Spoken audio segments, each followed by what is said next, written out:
اقوام با هم برادر، در حق خود برابر. اقوام با هم برادر، در حق خود برابر. تعداد صدها تن از افغانستانی‌های استرالیا امروز روبروی سفارت جمهوری اسلامی افغانستان در شهر کانبرا پایتخت استرالیا گرد هم آمدند. تظاهر کنندگان خواستار حقوق مساوی برای تمام ساکنین افغانستان بودند. به گفته آنها این گرد همایی در حمایت از جنبش روشنایی که در افغانستان نیز تظاهراتی داشتند بوده است. جنبش روشنایی خواستار حقوق مساوی برای تمام شهروندان افغانستان شدند. آنها دلیل عبور خط برق 500 کیلوولتی ترکمنستان از مسیر سالنگ را نقض آشکار این حقوق خواندند. و یادآور شدند که شهروندان مرکزی افغانستان صدها سال هست که از سوی حکومت مرکزی مورد بی‌توجهی و تبعیض قرار گرفته‌اند.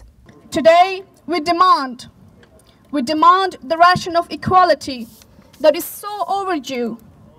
We demand the equal consideration, equal citizenship and equal human dignity. Not more and not less.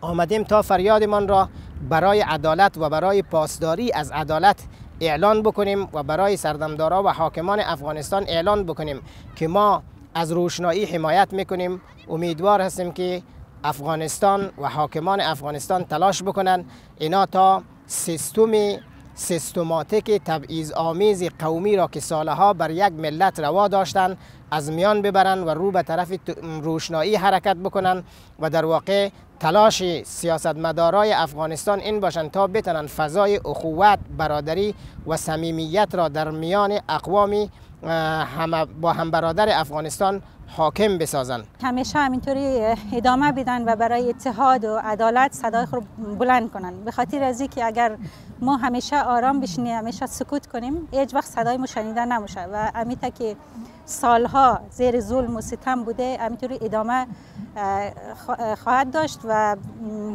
هیچ تاثیری نداره. ما بسیار خوشحال هستم که مردم از ما اینقدر اتحاد دارن.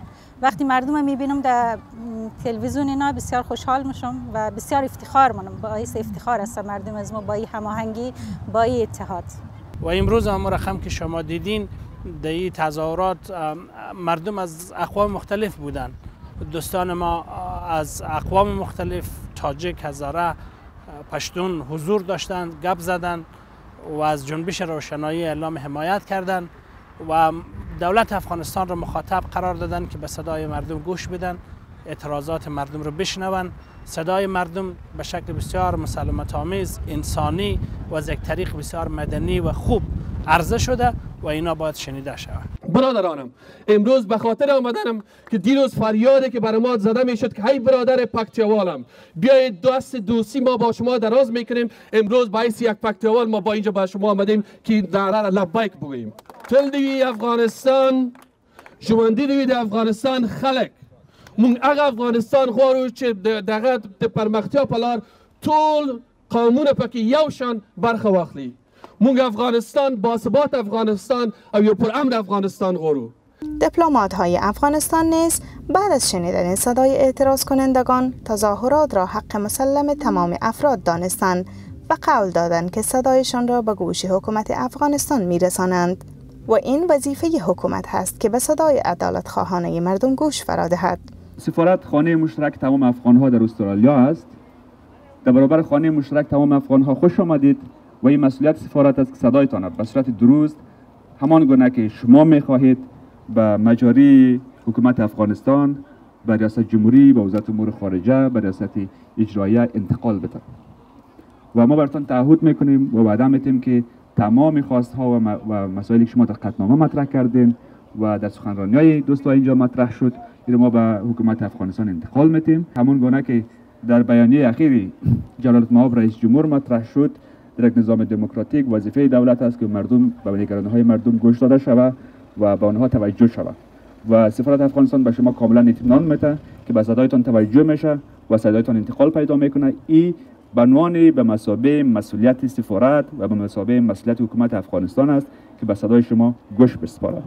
در این گرد همایی که اقشار مختلف از فرهنگیان، زنان و دانشجویان شرکت داشتند، ابتدا پیش روی سفارت افغانستان و بعد روبروی پارلمان استرالیا با صدور قطعنامه‌ای به پایان رسید. تظاهر کنندگان در قطعنامه پایانی به طور مشخص و واضح خواستار عدالت، حقوق مساوی و انکشاف متوازن طبق قانون اساسی برای تمام مردم افغانستان شدند و عبور خط برق 500 کیلوولت ترکمنستان از مسیر بامیان میدان وردک را حق طبیعی این مناطق محروم دانستند. ما می‌خواهیم پشتون و هزاره، ازبک و تاجیک، نورستانی و بلوچ، ایماق و پشه‌ای و سایر اقوام افغانستان از شرق و غرب و شمال و جنوب و مرکز کشور شهروندان برابر و برادر باشند. خواست ما مبتنی بر عدالت اجتماعی و منافع کلان اقتصادی کل کشور است. ما می‌خواهیم در افغانستان حکومت مسئول و پاسخگو داشته باشیم تا دیگر مردم افغانستان را در سیاه‌چاله‌های نژادی به جان هم نیندازد. ما از حکومت افغانستان می‌خواهیم که بیش از این با مردمش ستیزه نکند و ستم را جاگزین عدالت کند. از حکومت می‌خواهیم تا چشمش را باز کند و به خواست میلیون‌ها نفر عدالت طلبی که حق مسلم خویش را می‌خواهند پاسخ مثبت دهد.